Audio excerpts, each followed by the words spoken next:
kita lepas udana magen goyo sume sumyu ilo wong bertopo lalio ker wong putra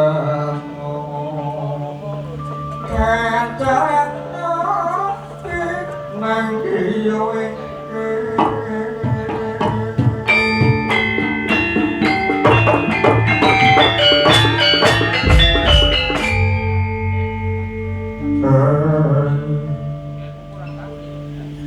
kocak kacar mangun bongso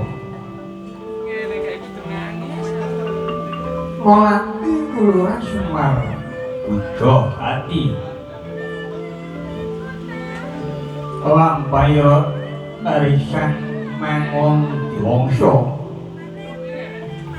lumebet wonten ing alas jamur dipo mangun bongso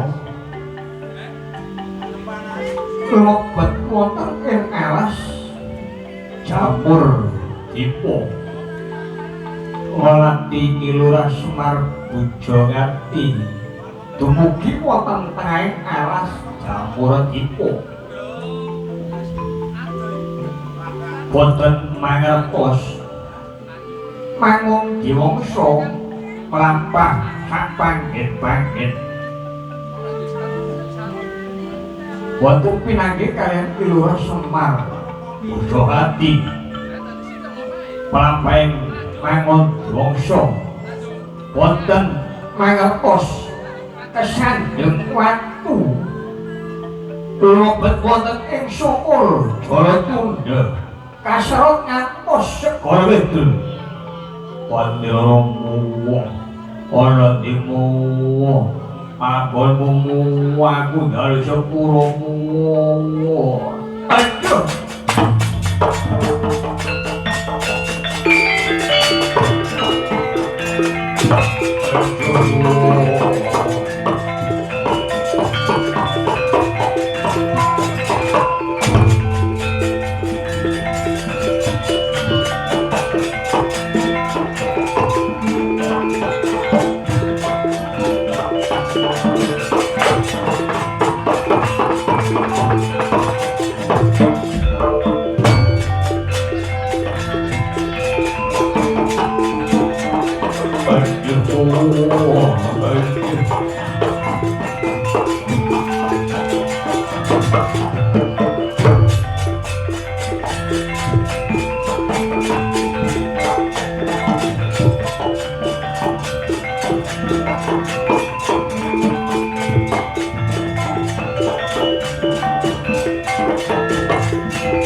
mangun diwangsa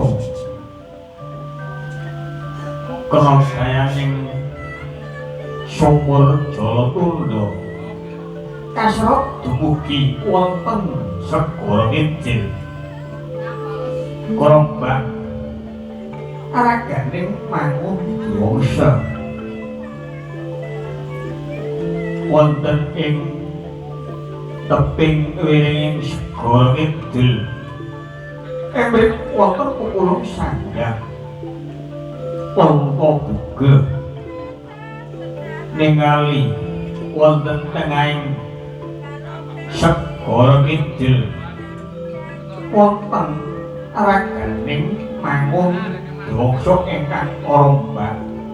sakalipun pukulan sandhang anta buga tanggap sasmita nyandak mangun diwangsa dipun beto wonten teping segara Ngidil pemilaning sekali Pak oleh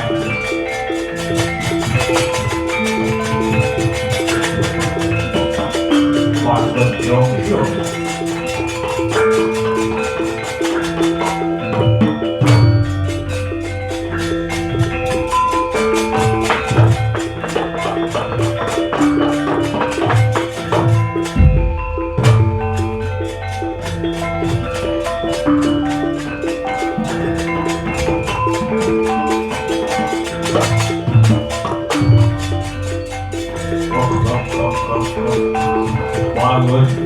Tiongso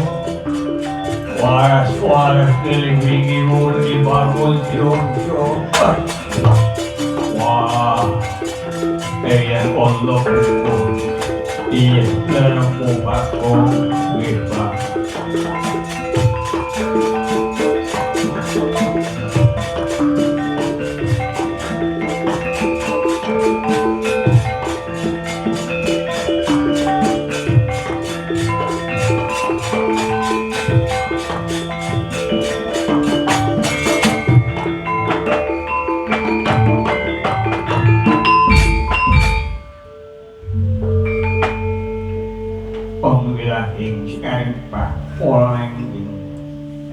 mangun Tiongso eyang Allah buka bawah walau ngelambrang wonten sekol kidul iya mangun Tiongso nganti ana sekol kidul kula wonten ngertos Pak kula wau lumebet wonten alas jamur dipo kula kesandung kasarot wonten kawujudipun sumur dumugi wonten segara kidul ongelahing karibah orang iya bener mangun Tiongso nganti anggoning mangun Tiongso kapidoro ana tengahing segara kidul nganti aku ana ing teping wering segara kidul warung mangun Tiongso ing gulu jarang sira tak gowo ana teping wering segara kidul kedhewa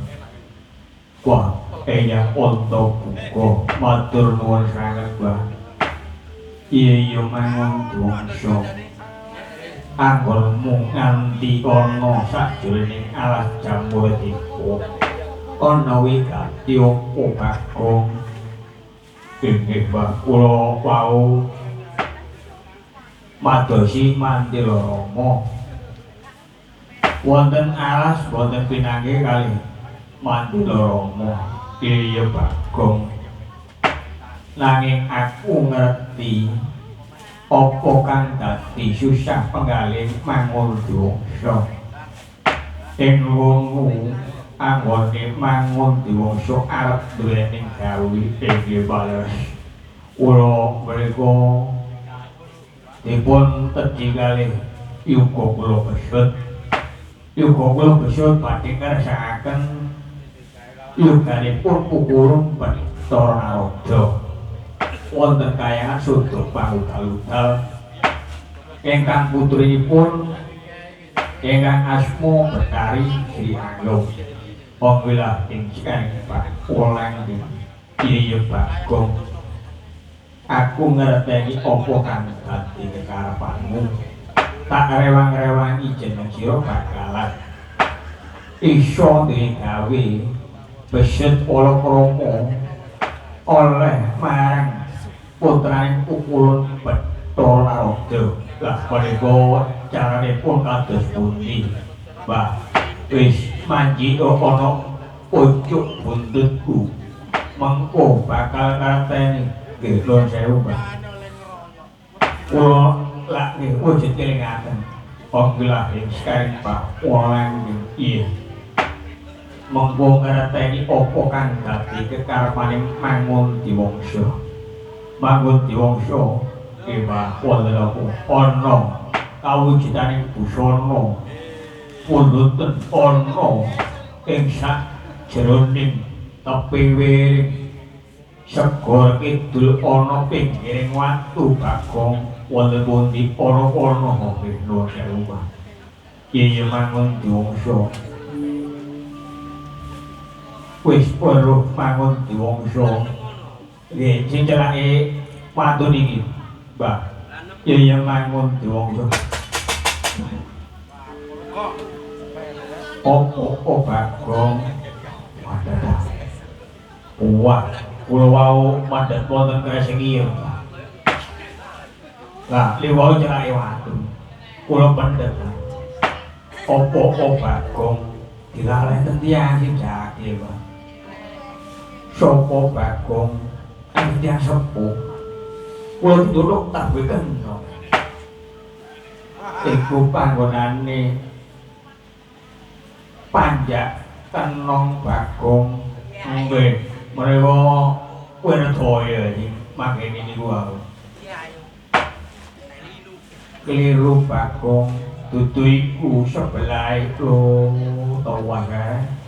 Aku mang ngeroyok sing kumaha. Kuwatir bae busanane Mbah Anta buka. Wis Bagong, ngerti Bagong. Oh ngene iki kula seprot. Ngeten. Wong wilayah sekarang bawono lang walik Bagong lho mulane kok peteng. Gantiin walikan Bagong oh gitu ya.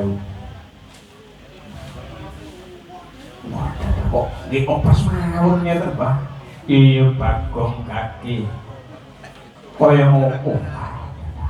Ngeten, Pak. Lungguh tutur dewe, Pak. Ngeten, Pak.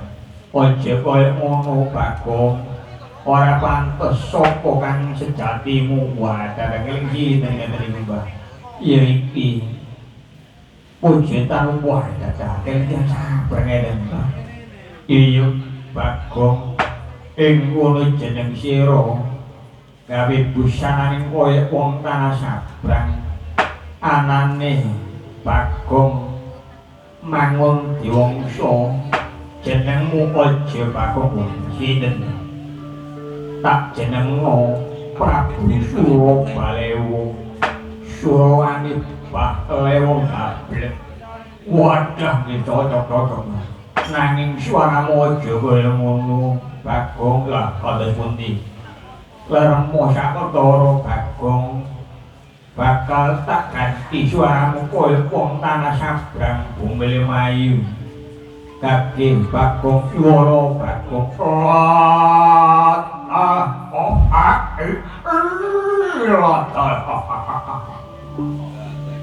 ya mangkono Bagong ya Prabu Surabalewu wah nggih cek kalian kula ora ingkang asma Prabu Surabalewu yen mangkono Prabu Surabalewu mangke ana petiting buntutku mengko ngerteni apa kang dadi kekarepanku iki ambek sewu sih.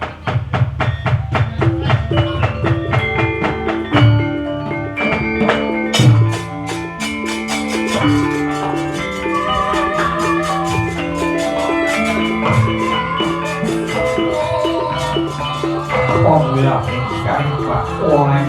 wis mati Prabu Surabalewu orang apa soro bakal ngerti apa sing tak karepno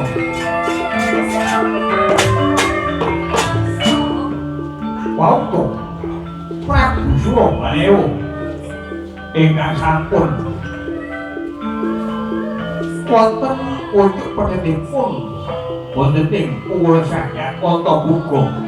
saya Anta Buga nyipataken Prabu Surabalewu ajeng wonten kayangan kepanasan wonten kayangan Suraya. Ora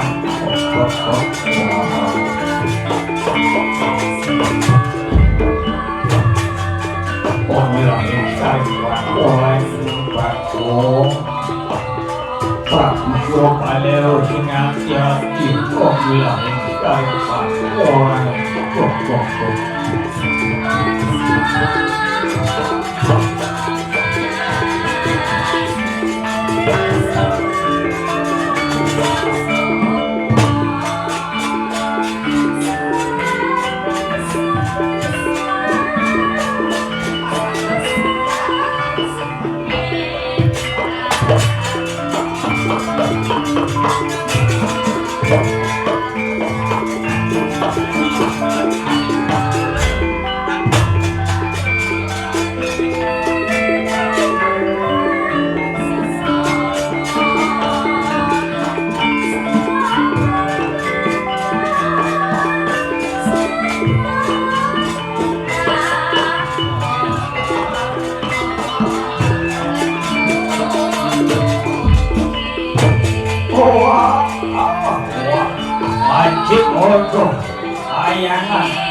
alasan saya oh ini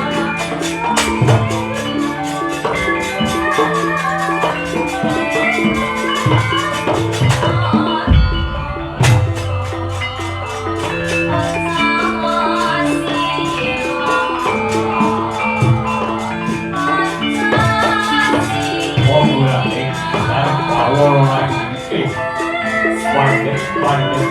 betul di sana di sana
sekarang pas orang om swastua mau hidup bermanfaat ono wong titah alam martowote kang gawe wadah kasar munggah ono ing kayangan Suraya dipisana sapa kang dadi aranmu Allah ih yen dol tabuh marang aku ya aku Prabu Surabalewu aja gawe panasing para dewa apa kang dadi wigatining Prabu Surabalewu arep menyang kayangan sodok pangudal-udal wigatimu Prabu Surabalewu arep nglamar Bathari Sri Ayu ana ngarsane pukul Bathara Raja Paldi mangko dhisik aja kok gawe aturan ukar ing Prabu Surabalewu anggone Prabu Surabalewu yen kok tresno gawe panasing para dewa tak weling Prabu Surabalewu aja kok tresno anggonmu ngrasakno putraing pukulan Bathara Raja ya Bathari Sri Ayu ora iso awakku dewa sapa kang aran ya aku pukul Bathara Brahma ing ngono mung marang titah para alam Racawala yen gelem urung apa kang dadi kekarepaning Prabu Surabalewu aku gak bakal bali menyang alam Racawala aku bakal oyong Bathari Sri Ayu kurang ajar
arep koyo petari sing ayo paglaing kari pakoleh yen bisa ngasana ulun dewane Bathara Brahma jarang sira bisa koyo petari sing ayo ana kaya astuntut bangun talundal Prabu Surabaya ora ngacaros